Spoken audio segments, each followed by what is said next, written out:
Hello, everybody. Trying to do my laptop and my phone all at the same time, and for a non-tech savvy person, this is just so much to focus on. Welcome, welcome, welcome, welcome. I'm just gonna do one little thing. I'm gonna put a little title on this video real quick.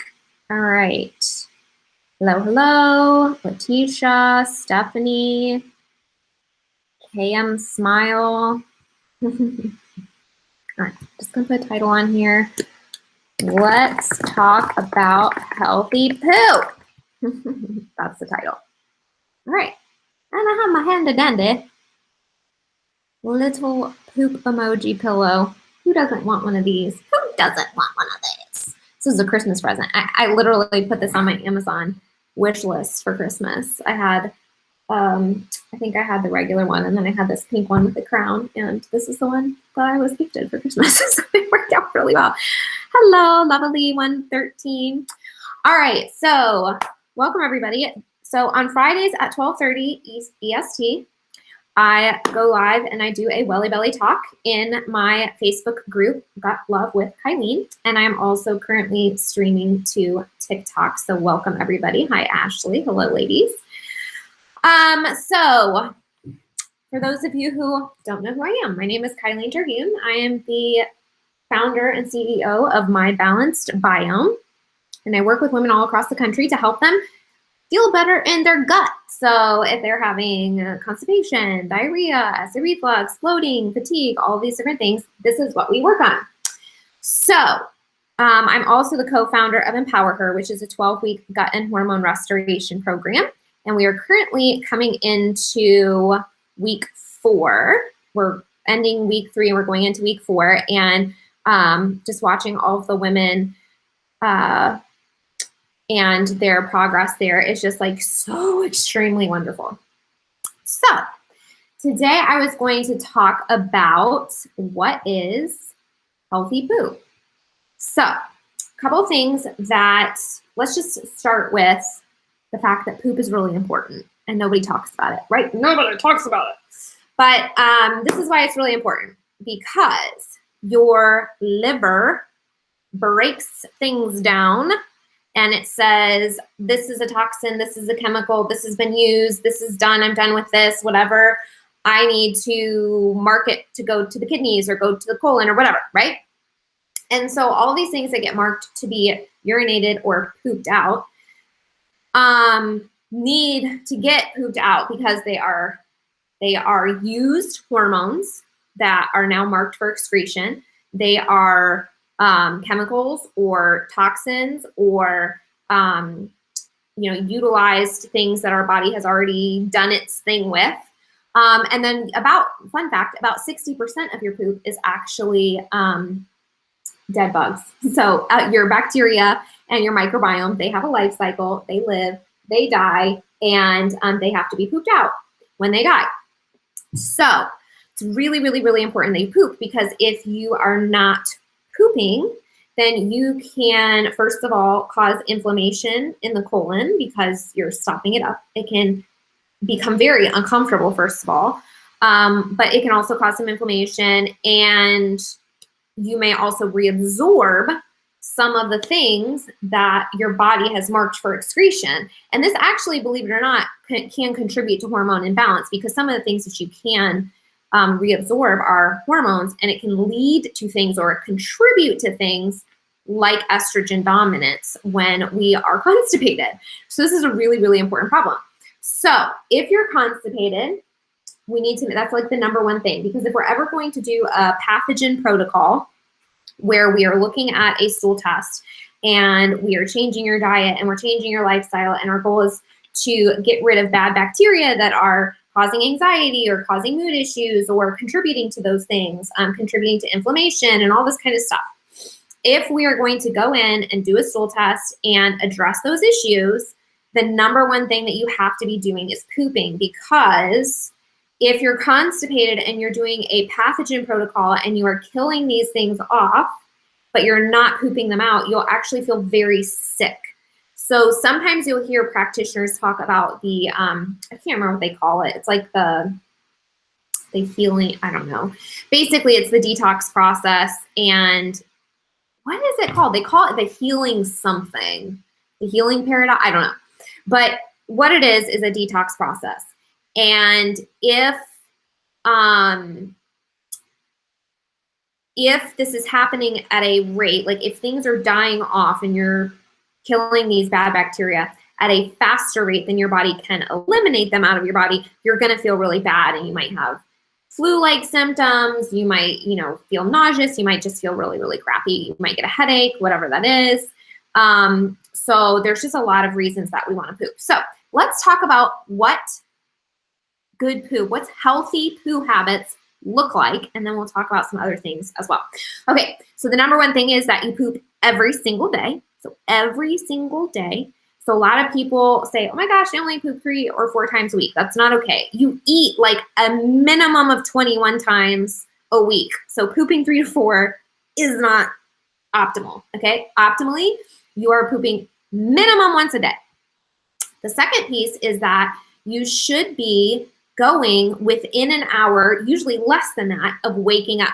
So when all things are working optimally and everything is great and your microbiome is healthy and inflammation is low and you're super hydrated and you have enough fiber and you've got good sleep and all of these things are check, check, check, check, check, check, check, then you should optimally wake up, and as your body kind of comes to awareness, feel the urge to go. Now, not every single day is optimal and perfect. So sometimes that'll happen 10, 20 minutes later. Maybe it'll happen within the hour, but you should have the urge to use the restroom within an hour, because if you get up and you have a lot of water, which I always encourage everybody, you should always start your day off, like the minute your feet hit the floor, you should have this massive glass of water next to your bed. You're rehydrating. You do a lot of detoxing and stuff while you sleep. So you're going to help your body flush everything out. You're going to help your body rehydrate because you get dehydrated while you sleep. And it's also going to help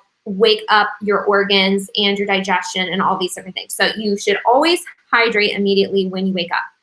And if you are getting out of bed, drinking your water, and moving around, you should feel the urge to go fairly quickly. And if you're not, you're trending constipation. So that's the second thing. The third thing is your poop really should not stink up the whole bathroom. I mean, poop is poop. It's always going to smell, unless it's pink like this one. It's just smell like flowers. It's always going to smell, right? But we also understand the difference between like a normal poop and, oh my gosh, don't go in there for 10 minutes. Like I really sunk that up, right? So like that should not be a regular occurrence. Okay. So that's a little bit of a thing. You also don't want to be seeing, the fourth thing is you also don't want to be seeing a ton of undigested food particles in your poop. Now, every once in a while, you might see something. Maybe you're stressed, you're not digesting as well, or you ate a lot of corn, or something unusual like that. But as a general rule, you should not be seeing excessive amounts of undigested food in your poops. There might be something going on with your digestion that needs to be supported. Okay. The fifth thing is like, what does it look like?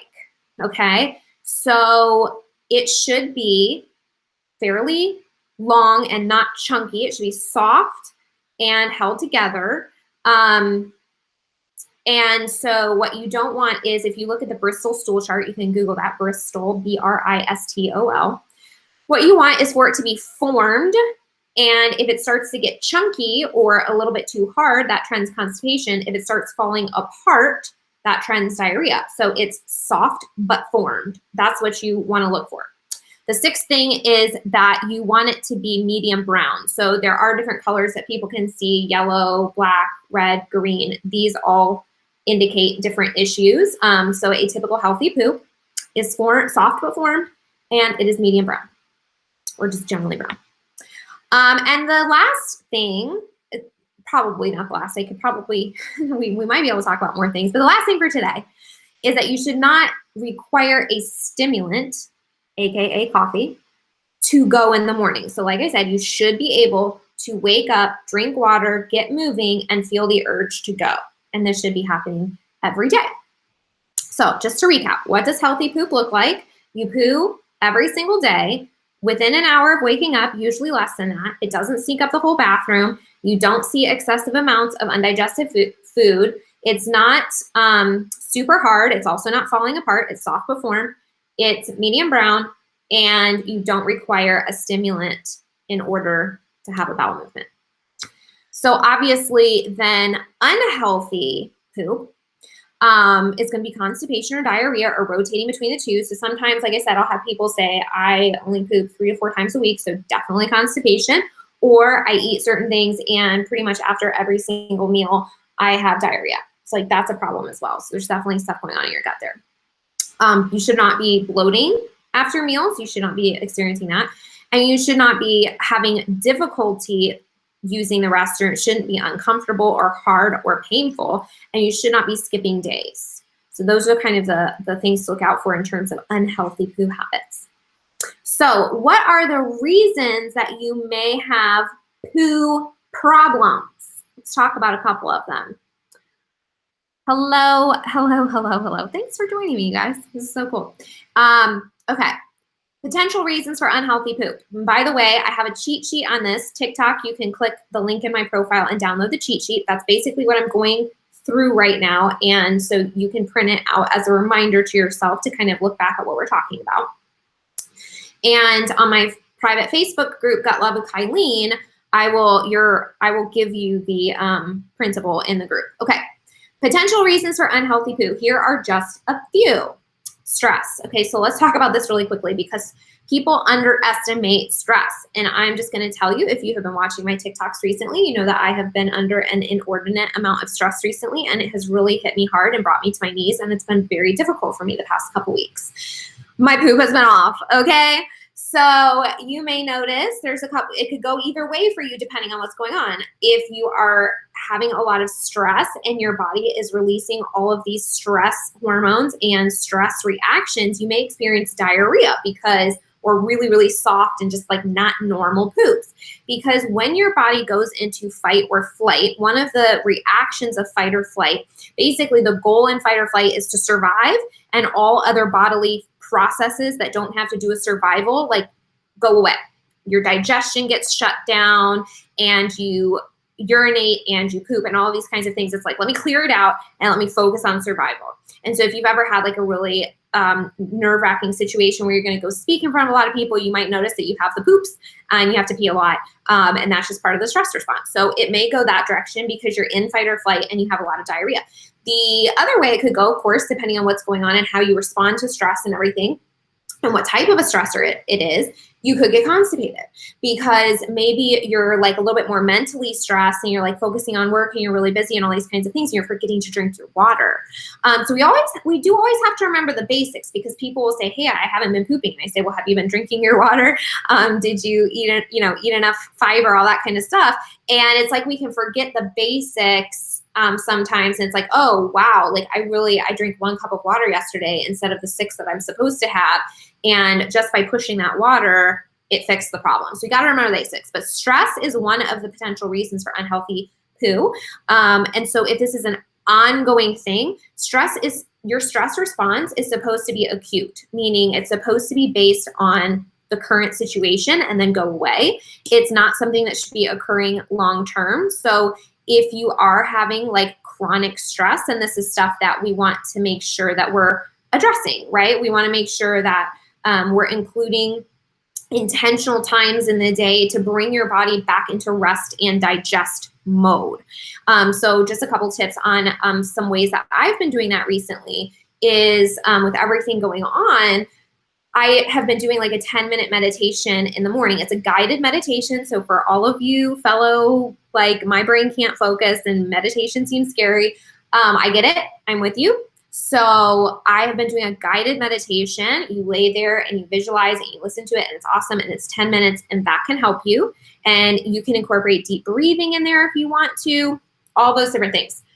The other thing that I've been doing every single day this week, and I love it, I think it's really given me a boost and really helped me this week, is my infrared sauna. Now, I know that everybody doesn't have access to this, so I'm not going to spend a lot of time on it.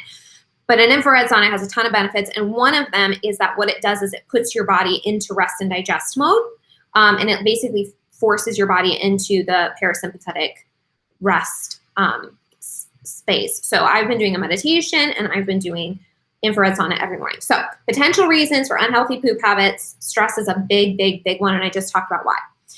The second one is hormonal shifts. So you may see that you get constipated or you have diarrhea as you come into your cycle. So right before you bleed, you may notice, oh, I'm getting really constipated. That may be a situation where maybe you need stress management. Maybe there's too much inflammation leading into your cycle. Maybe you need some magnesium. Like, I can't like blanket statement that one, but hormonal shifts can definitely make an impact on your poop habits there. And it's good to be aware of your cycle and monitor these things so that you can be proactive about it. Okay, the third thing that is a potential reason and is a very common potential reason is food sensitivities. So if you are every single day you're eating a food that's causing inflammation or it's feeding the negative gut bacteria and all this kind of stuff, then it's contributing to the problem. So the cells in there's a couple reasons for this. The balance of our microbiome, first of all, the good and bad bacteria in our gut, they have a tremendous impact on our motility and poop habits and bowel habits. But also the cell lining in our gut, if it's not healthy, there are these little fingers on there that contribute to motility. So there's a lot of inflammation and these fingers are damaged and all this kind of stuff. It can absolutely impact motility. And so that can be a problem as well. So food sensitivities, top two to get rid of is gluten and dairy. Gluten is like always a problem. Dairy is most of the times people will find a benefit from it. Those are the top two I recommend starting with, and then you can kind of personalize from there. The next reason that you might have inconsistent poop habits or not healthy poop habits, not going every day or having a lot of diarrhea or whatever, is gut pathogens. And this is what I work on with all my clients all the time. So gut pathogens include things like parasites, bacteria, yeast, fungi. All of these pathogens disrupt the microbiome. They cause inflammation in the gut lining, and they absolutely can contribute to diarrhea and constipation, as well as bloating and acid reflux and mood issues and all sorts of different things. So gut pathogens, the way we figure that out, we do not guess. We do not do random parasite cleanses. We do not just grab a supplement.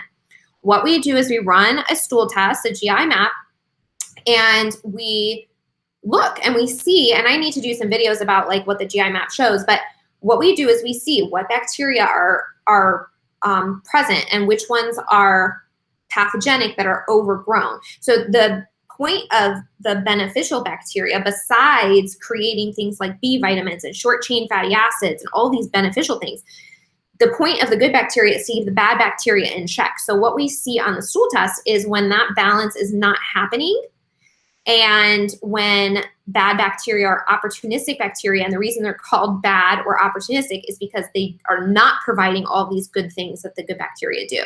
They can be toxic, they can cause inflammation, they can contribute to all of these issues. So part of the reason the good bacteria is so important is because they actually keep the bad bacteria in check. Okay, so that's what we look for on a stool test: parasites, bacteria, yeast, fungi, all this kind of stuff. Gut pathogens absolutely impact bloating, fatigue, acid reflux, mood issues, constipation, diarrhea. So that's a big one. Dehydration, I mentioned this a minute ago. Sometimes we forget the basics, right? Like, are you drinking your water? Drink your water. Drink your water, people. Drink your water.